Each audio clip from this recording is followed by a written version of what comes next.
guys, Mayflum here. I've got a great big fun mess going on my desk and just want to take a couple minutes here and do a quick little mixed media card. I've got the Archivist paper pad from Prima. It's 8.27 by 11.69 inches. It's an A4 paper pad. This is a totally new thing to me, and I gotta tell you, I'm really loving it. What I'm really loving about it is, for the most part, this will work for mixed media. It'll work for pretty much scrapbooking, card making, pretty much every kind of crafting I might want to do.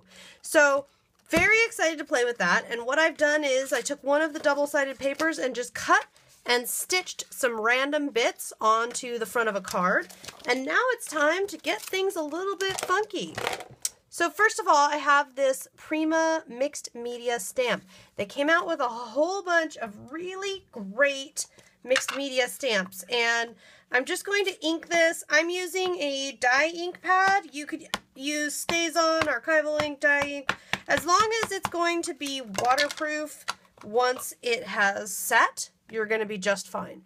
And I'm going to put this gentleman right about here. And I could have mounted this. I'm just so used to doing mixed media projects where I can't really mount it that I've just gotten used to going without. And then I'm going to re-ink those little circles at the bottom. I love these collage stamps because there's so much I can do here. And then I'm going to ink the top of his head and that little marking there because I want to put that part down again.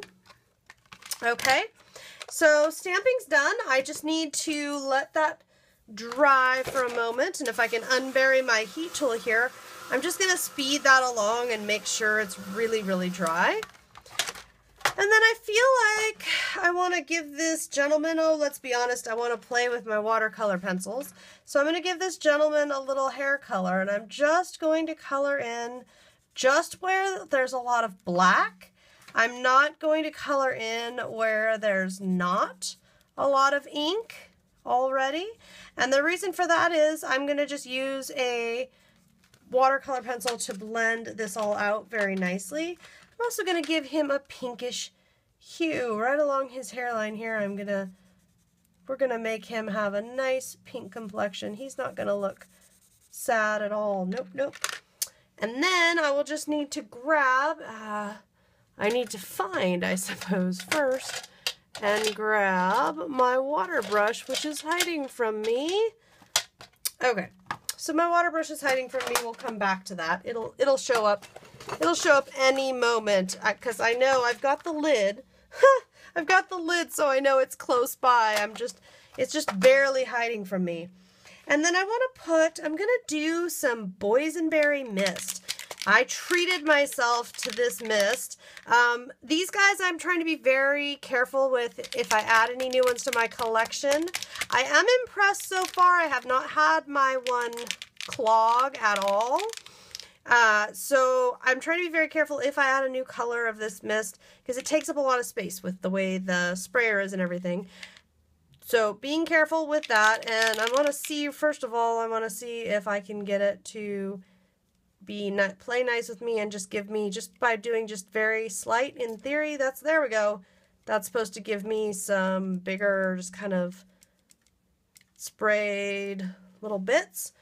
Okay, I want to let that dry and grab my runaway water brush here so that I can, oh wait, here he is, found it. So I can do some blending. So I can let that dry and do some watercolor blending. I've said it before with these new Prima or I think they're new, the watercolor water brushes from Prima. They're really nice. I'm loving how many projects I can do before I have to stop and refill it. And you can see, like I said, I can just kind of color all of his hair. I don't need to have more brown over in that area.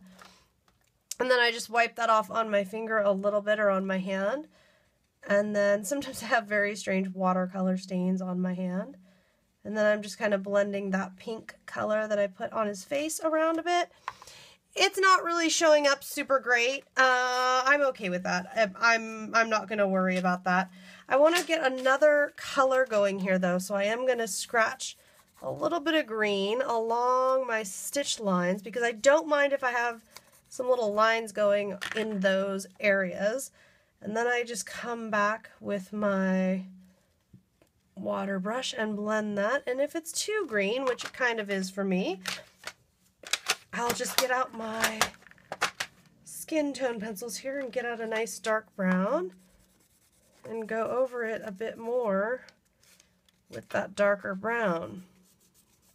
I love making cards like this where I'm just kind of playing and experimenting, and if it doesn't work out, it doesn't work out.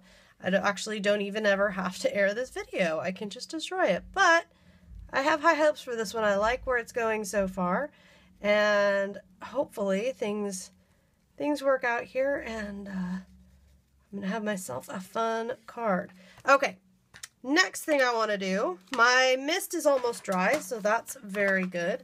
Always make sure I put my watercolor pencils back in, because there's a very high likelihood of me forgetting where I even have them and then leaving. I really don't have to worry about warping for a couple reasons. Number one, the paper is stitched down. Number two, there's a lot of layers of paper on here.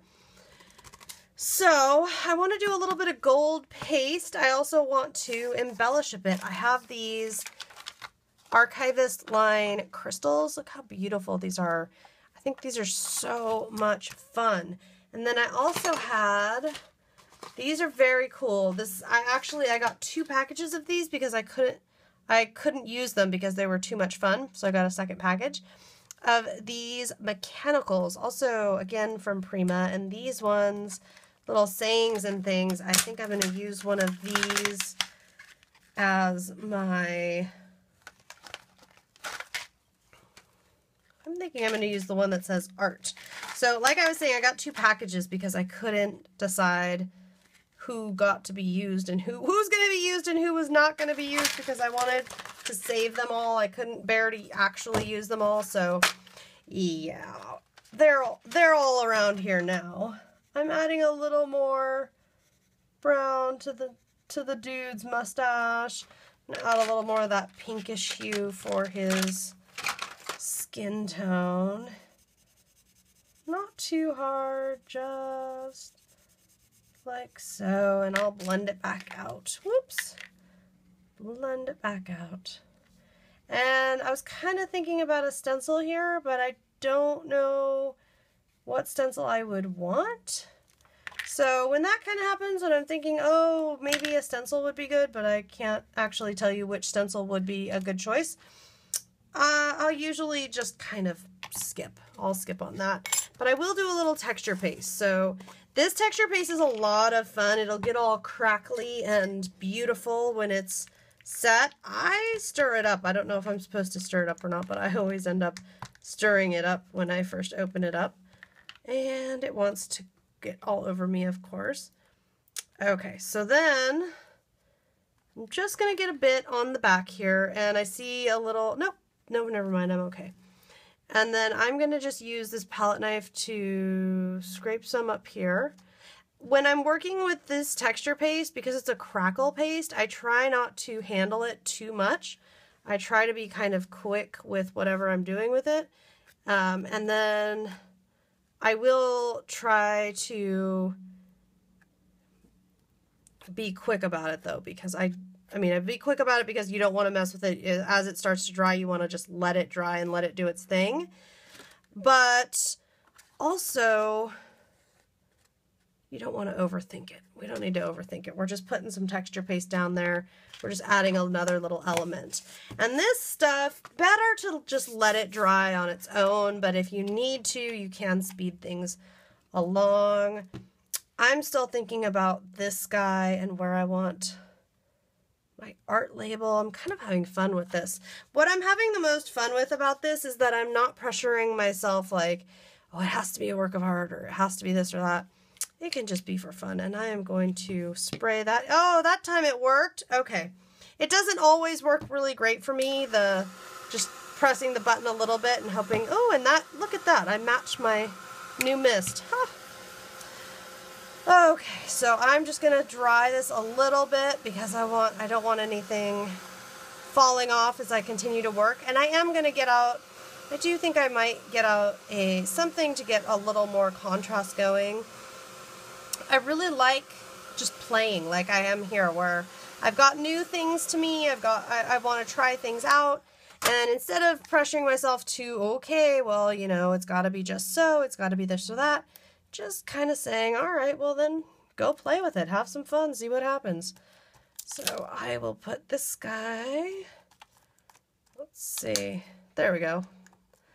This guy has a little adhesive backing to him. I'm going to put that right in the middle of that right there. And then, you know, guys, I think I'm going to let it set. I like it. I like this. I'm going to like the texture that comes from the gold crackle paste once it's dry. It does have to totally dry, and in the areas where it's super thin, it's really not going to get much crackle. I don't really worry about that. I just love the shimmery gold paste. It's so pretty. Okay.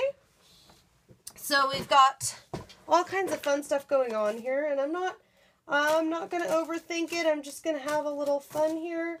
The only other thing I think that I would like to do is, if I can find it here, I'm digging over here. Okay, yes, here it is. Okay, so I have this stencil, and I'm thinking that what I would like to do is take this stencil, and I'm thinking black ink. Once everything is dry, I'm going to take this stencil and black because I want more contrast. I want that dark to bring out that super dark. And I'm just going to, once everything is dry, add a little black stencil, little ink, rub a little ink in some of these spots, and my card will be done. My super messy fun mixed media card, which shockingly enough, the inside is still pretty darn clean. I hope you enjoyed this and seeing the first look at my new mist, as well as some of my other supplies here in action. I'll see you next time.